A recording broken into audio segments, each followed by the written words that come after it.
Welcome to the Torvaldsland class on Worship and Law. The creation myth. When considering those of Torvaldsland and the nature of the people, their worship, law, and social traditions, it is best to consider from the beginning that the people of Torvaldsland have a completely different creation myth for themselves than those who worship the priest kings. In Korean legend, the priest kings are said to have formed man from the mud of the earth and the blood of tarns. In the legends of Torvaldsland, man has a different origin. Gods, meeting in council, decided to form a slave for themselves, for they were all gods and had no slaves. They took a hoe, an instrument for working the soil, and put it among them. They then sprinkled water upon this implement and rubbed it with sweat from their bodies. From this hoe was formed most men. On the other hand, that night, one of the gods, curious, or perhaps careless, or perhaps driven from the hall and angry, threw down upon the ground his own great axe, and upon this axe he poured paga and his own blood, and the axe laughed and leapt away. The god and all of the gods could not catch it, and it became, it said, the father of the men of Torvaldsland. You can read more about gods and worship in Torvaldsland at the Port of Iron Hall, Gods of Torvaldsland. That's www.portofironhall.com. Worship. The men of Torvaldsland are known to worship both Odin and Thor of Norse mythology. We do not know if any of the other gods are still worshipped, but certainly there were others. The relationship of those of Torvaldsland and the priest kings seems to be a complex one. John Norman clearly states, the men of Torvaldsland on the whole, while tending to respect priest kings, did not accord them any special reverence. They held to old gods and old ways.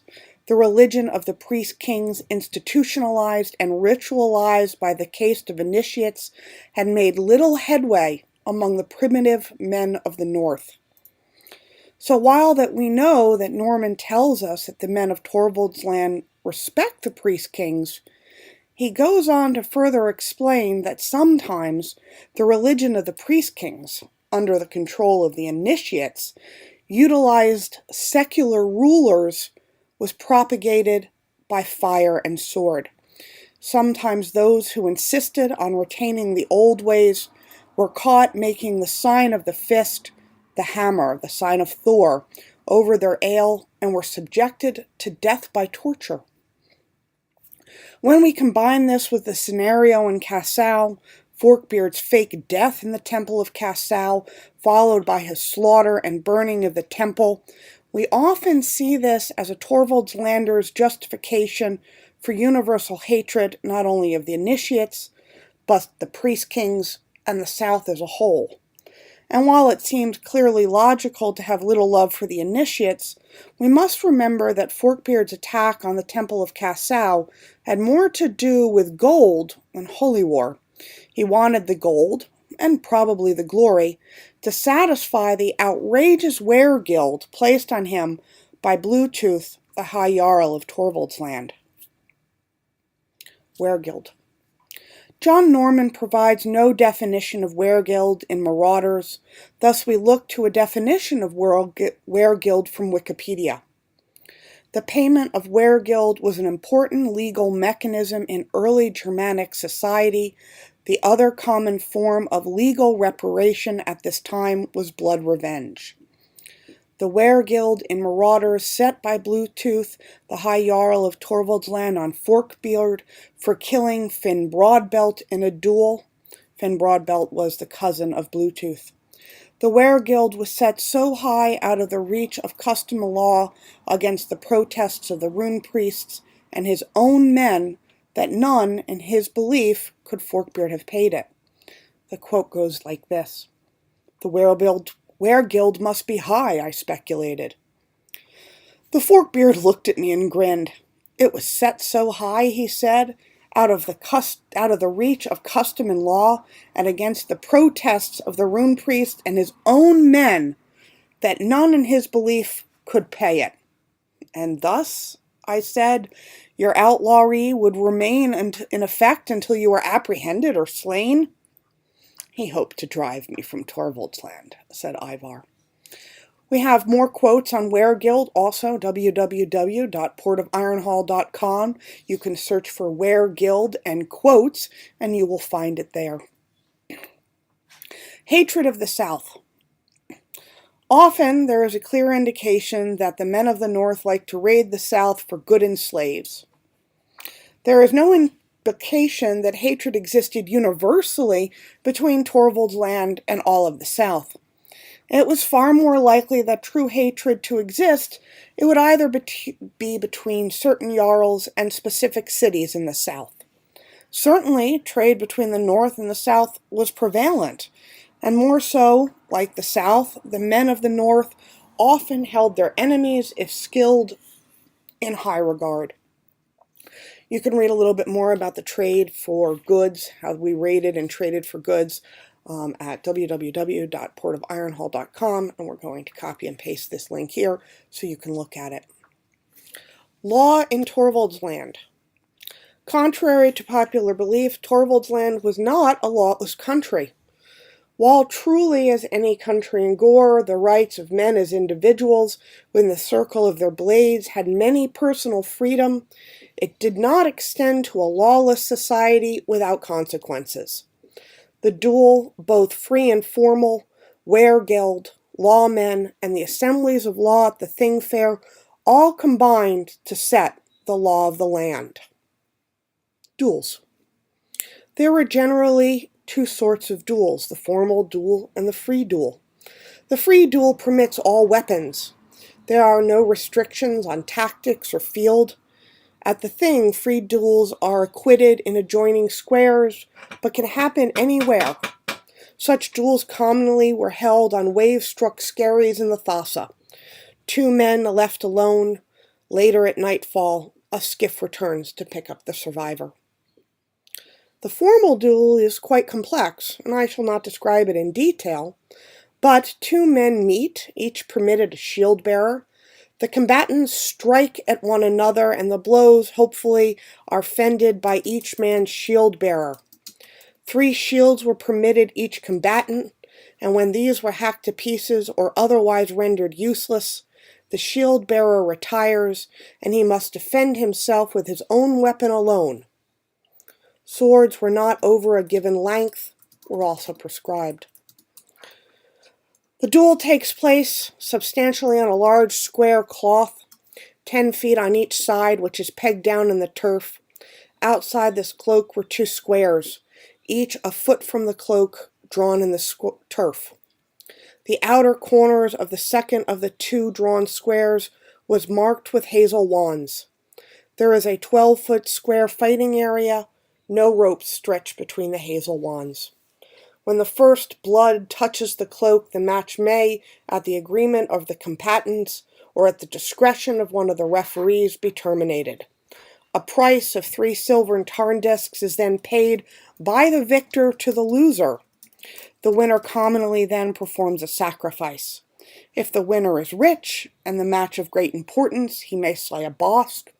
If he is poor, the match is not considered a great victory. His sacrifice may be less. These duels formally, particularly of the formal variety, are sometimes used disputably for gain by unscrupulous swordsmen. A man, incredibly enough, may be challenged to risk his life among the hazel wands. He may too be slain. Then, of course, the stake, the farm, the companion, the daughter is surrendered by law to the challengers. You may read more about challengers at www.portofironhall.com. The Thing. While the Thing Fair is most commonly described as a game of duels, and feastings, we know that, like the Whereguild, the Thing was a Germanic gathering of free men for the deciding of law and settling of disputes. A Thing is described as the governing assembly in Germanic and introduced in some Celtic societies, made up of the free people of the community and presided by law speakers, meeting in a place called the Thingstead. By examining Marauders of Gore carefully, we will see that while this aspect of the Thing Fair was downplayed for the more interesting story of games, events, duels, slave walks, feastings, and, oh no, the arrival of the cur, it's clear that Norman's presentation of the Thing was clearly representative of the Thing of Germanic and Scandinavian origin. We are told that, outside of duels, blows are not to be struck at the Thing, but not even the law of the Thing with all of its might would have the temerity to advise the men of Torvaldsland to arrive or move about unarmed. We are told that at the Thing, slaves are not permitted near the law courts or the assemblies of deliberation. The voyages to the Thing were not, after all, ventures of raiding. They were not enterprises of warfare. The assembly field. The assembly field of the Thing is described as a hill set with stones, rather in the manner of terraces. On these stones, set in semicircular lines like terraces, stood high men and minor jarls and Rune Priests, and the guard of Jarl Bluetooth. Just below the top of the small hill, cut into the hill, there was a level, stone-paved platform, some 12 feet by 12 feet in dimension. As High Jarl Sven Bluetooth had high officers, counselors, captains, chief men of his scattered farms and holdings, and men of law, who appeared to be assigned by district. Let's look at the list of known laws. While there is an implication that there may be many more laws than those specifically mentioned in Marauders, we know the following are listed as laws. If a woman enters a bond circle of her own free will, or thrown within it naked and bound, she emerges from it a bondmaid. Please note, a free woman accidentally walking into a bond circle on the ground as a prim object is not justification for collaring. Blows were not to be struck at the Thing, and it is by law that there is peace at the Thing. The stakes in the duel were surrendered to the winner by law, and the setting of Whereguild is a combination of both law and custom. The Thing and law in Marauders you can read more about at www.portofironhall.com. The Thing and Law Quotes. Rune Priests. As we come full circle back to the gods' worship and the role of Rune Priests in Torvaldsland. Rune Priests are described as having long hair, wearing white robes, and a spiral ring of gold on their left arms. About their waist they carry a bag of omen chips. Omen chips are pieces of wood soaked in the blood of the sacrificial bosk, which is slain to open the Thing. The chips are thrown like dice, sometimes several times, and read by the priests. It is pure but plausible assumption that the markings on the rune chips are likely to have been runes, primarily the Elder Futhark. However, in Marauder, rune stones were never described as being small stones used for divination. As per Marauders, the role and responsibility of the Rune Priests are as follows.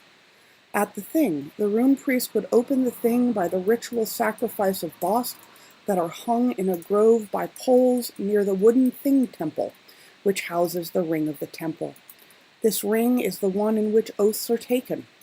Rune Priests also overheard oaths given, holding the ring of Thor to sanctify the oath. When Bluetooth made his oath to Forkbeard, the Rune Priests officiated with a temple ring. The white-robed priests were also the referees at formal duels and stood high during the assemblies of law and deliberation. What the role of the priests were at the assemblies of law were unclear, but perhaps they held the role of law speaker, who remembered the law for the people. Such would be in keeping with the feel of the culture. Outside of the Thing, each district would have a Rune Priest, meeting in a high council only rarely. Where and when is not explained. These Rune Priests might be asked to appeal to the gods because of famine, to which at the time thralls were a popular sacrifice, but was ended on the ground that thralls were of no use to the gods.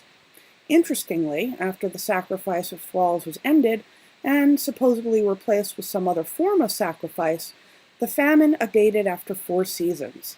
The status of the Rune Priest rose, and the status of the poor thrall fell even lower. Runestones. Additionally, the Rune Priests are responsible for repairing the runestones yearly at the vernal equinox, which comes in the spring and the fall. The spring vernal equinox is used by the Rune Priests of the North to keep the calendars of Torvaldsland. They number years from the time of Thorvald's gift of the stream of Torvald, the legendary founder and hero of the northern fatherlands. In the year of the Rune Priest calendar, the year was 1006. That was at the time of Marauders. The most popular runestone in Torvaldsland is the one called the Torvalds Mark, which is on the Skerry of Einar, and is one of the ways in which the border of Torvaldsland is determined. We have few descriptions of runestones in Marauders. The Torvalds Mark is described as a runestone that looks like a needle against the stars. Otherwise, runestones are described as being tall like columns and colorful, able to be seen at great distances. We know from Norse history and culture a runestone is typically raised with a runic inscription, are often memorials to deceased men, markings of great deeds, or statements of oaths, and were brightly colored. In addition, in the books, we find that religious runestones were repainted in the fall during the fest season of Odin, and at the vernal equinox that comes in the spring. However, there are apparently not a lot of rune priests, as John Norman makes a point of telling us that if a rune priest was not able to repaint the stones, farmers or villagers might paint them. Norse rune stones were not historically reported as being of religious import, other than a prayer that might accompany a runestone at a grave. The distinction of religious runestones being painted at a different time of year than others opens some interesting questions about Torvaldsland. What other roles and responsibilities the rune priest might have had is pure speculation. This does not set a strong tone for the assumption that their role was similar to the Godar of Norse worship or even the Druids of Gaelic worship. On a final note, it should be noted that any worship was never referred to as religion in Marauders except in reference to these religious runestones.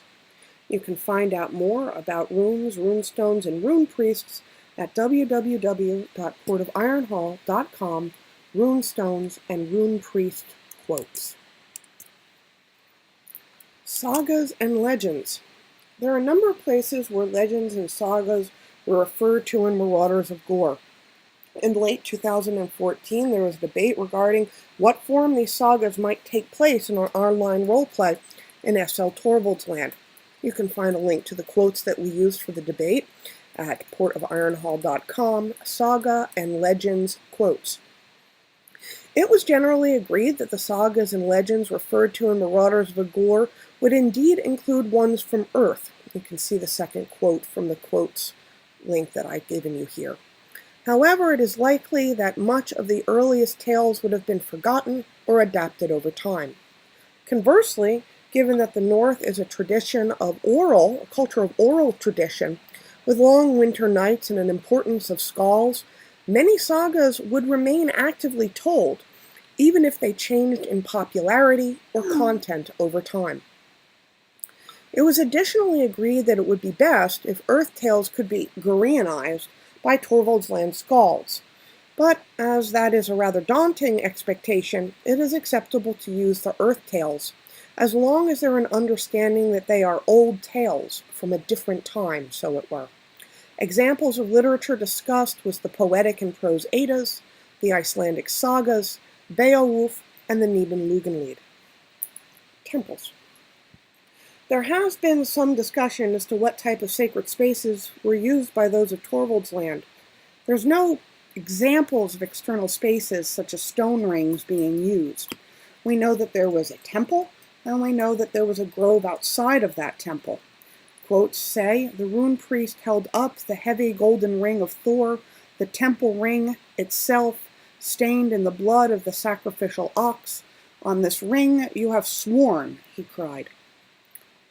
The Thing Temple, in which the ring of the temple is kept, is made of wood, nearby in a grove, hung from poles with bodies of 6 fir. I'm just going to diverge here for a moment. There's often a discussion as to whether or not these temples are similar to the stave temples we see coming about in the 1000s 13th century, 12th century that are considered to be Christian. There are definitely ones that are much older, that came in around 1,000 years AD. And we know from looking at the description of Sven Bluetooth's hall that it was described as being very high ceiling and very vaulted, of having numerous chambers and etchings and carvings. It's plausible that the stave temples were what Norman was thinking of when he mentioned the temple. We do not know exactly what the Temple of Uppsala looked like, but I believe that he is kind of describing the Temple of Uppsala at this time. So I think it is valid and justifiable to use stave temples. Personally, I prefer to use an older style. That's a simple cross temple that does not have the multiple sections and areas to it. If you're interested in seeing the layout of one that we came up with, you can go look at the temple in Iron Hall. There are 2 other temples out there. The most popular, of course, is by Folkvang, as it's mesh and is very low prim. It's an excellent choice for anybody looking to use a temple on their sim. They did not really use rune circles. Unfortunately, the rune circles are primarily Celtic, and the stone circles we see in the Scandinavian countries were actually oval-shaped, coming at the point to the front and the back, and they were actually burials intended to represent ships.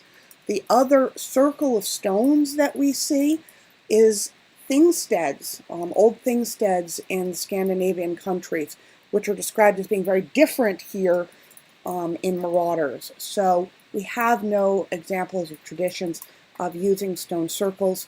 That tradition came about early in SL Torvaldsland because of the prim costs of temples at the time, and it was really often for people on homesteads the only alternative they had. So thank you very much. This concludes this class. We will be following on to social customs next week at the next class if you're listening via our YouTube video. We will also keep an eye out on finishing up our Rune Priests class, which if you listen to this at some point after February of 2015 may already be available. Thank you very much, and look forward to a discussion on what type of worship is going to be, may have been used in Torvaldsland. I will be adding it to the bottom of the wiki page.